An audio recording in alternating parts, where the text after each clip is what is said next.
ஆண்டவராய் இயேசு கிறிஸ்துவின் நாமத்தினாலே அன்பின் வாழ்த்துதல். கர்த்தருடைய பிள்ளைகளே, நீங்க எப்படி எல்லாரும் சந்தோஷமாய் சமாதானமாய் தேவ சமூகத்தில் இருக்கிறீங்களா? தேவனோடு கூட இருக்கிற ஒவ்வொரு நிமிஷம் நமக்கு வெற்றி உள்ளதா இருக்கிறது. நம்முடைய ஆண்டவர் நம்மோடு கூட இருந்து நம்மை நடத்துகிறவராய் இருக்கிறார். இந்த நல்ல நாளிலும் ஆண்டவருடைய சமூகத்திலே அவரை நோக்கி பார்த்து அவருடைய வார்த்தைக்காய் காத்திருக்கிறீங்களா? உங்களுடைய எதிர்பார்ப்புகளுக்கு தேவன் தாமே தம்முடைய வசனத்துக்கூடாக உங்களை தைரியப்படுத்தி உங்களை நடத்த அவர் வல்லமை உள்ளவராய் இருக்கிறார். இந்த நாளிலும் நாங்கள் 94ஆம் சங்கீதம் 22வது வசனத்தை நாங்கள் தியானம் பண்ண போகிறோம். இந்த வசனம் இப்படியாய் சொல்லுகிறது: கர்த்தரோ எனக்கு அடைக்கலமும் என் தேவன் நான் நம்பி இருக்கிற கண்மலையுமாய் இருக்கிறார் என்று சொல்லப்படுகிறது. நம்முடைய ஆண்டவர் நமக்கு அடைக்கலமாய் இருக்கிறார். அடைக்கலம் எப்பொழுது தேவைப்படுகிறது? ஏதோ ஒரு எதிரியுடைய தாக்குதலுக்கு தப்பும்படியாக நமக்கு அடைக்கலம் தேவை. ஏதோ ஒரு இடத்திலே இருந்து நாம் பாதுகாக்கப்படுவதற்கு நமக்கு பாதுகாக்கிற ஒரு மறைவிடம் நமக்கு தேவையாய் இருக்கிறது. அது மட்டுமல்ல, எதிரியுடைய அம்புகள் வருகிற பொழுது அவைகளிலிருந்து நம்மை தற்காத்து நாம் பாதுகாக்கப்பட்டு இருப்பதற்கு நமக்கு அடைக்கலம் அவசியமாயிருக்கிறது.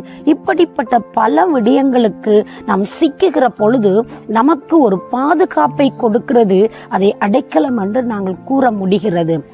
இந்த இடத்திலே சங்கீதக்காரன் தாவீது சொல்லுகிறார், கர்த்தரோ எனக்கு அடைக்கலமாயிருக்கிறார், நான் தேவனை நம்பி இருக்கிறேன், அவர்தான் என்னுடைய கண்மலையாய் இருக்கிறார். அன்பு பிள்ளைகளே, நாங்கள் இந்த நாளிலே இந்த வசனத்தின்படி கற்றுக்கொள்ள முடிகிறது ஒரு விடயத்தை நாங்கள் அவதானிக்கலாம்.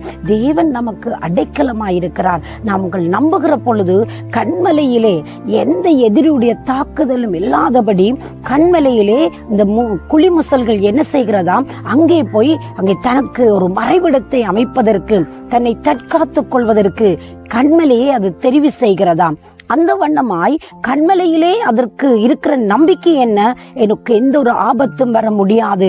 எதிரிகளுடைய தாக்குதல், எதிரிகளுடைய அம்புகள், எதிரிகளுடைய சதிகள் எல்லா திட்டத்துக்கும் என்னை காப்பாற்றுவதற்கு கண்மலையானது மிக முக்கியம் என்று அந்த குளிமுசல் அது தெரிவு செய்கிறது.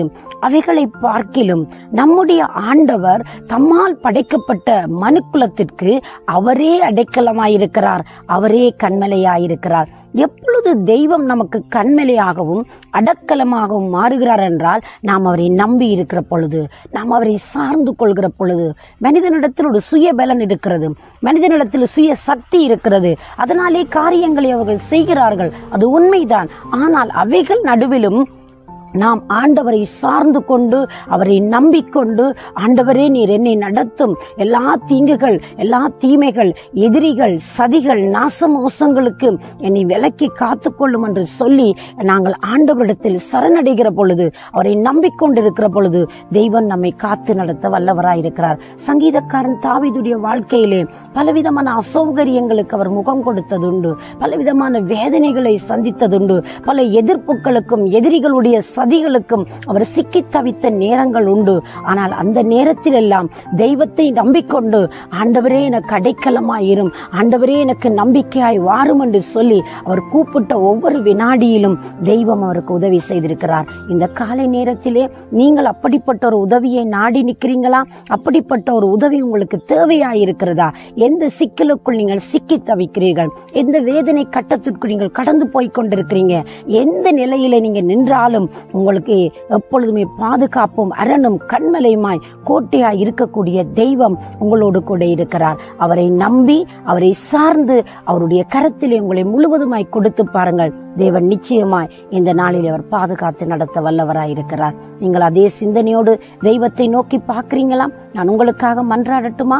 எங்களை நேசிக்கிற சர்வ வல்லமை உள்ள நல்ல ஆண்டவரே, இயேசு கிறிஸ்துவின் நாமத்தினாலே உம்முடைய பிள்ளைகள் உம்மை நம்பி உம்மை சார்ந்து கொண்டு, ஆண்டவரே எங்களுடைய இந்த கடினமான நிலையில எனக்கு உதவி புரியும் என்று சொல்லி கேட்கிற பொழுது உம்முடைய பிள்ளைகளுக்கு நீர் ஆதரவாய் இருந்து அரவணைத்து நடத்தும், ஆசீர்வதியும். இயேசுவின் நாமத்தில் ஆசீர்வதித்து ஜெபிக்கிறேன் எங்கள் ஜீவனுள்ள நல்ல பிதாவே.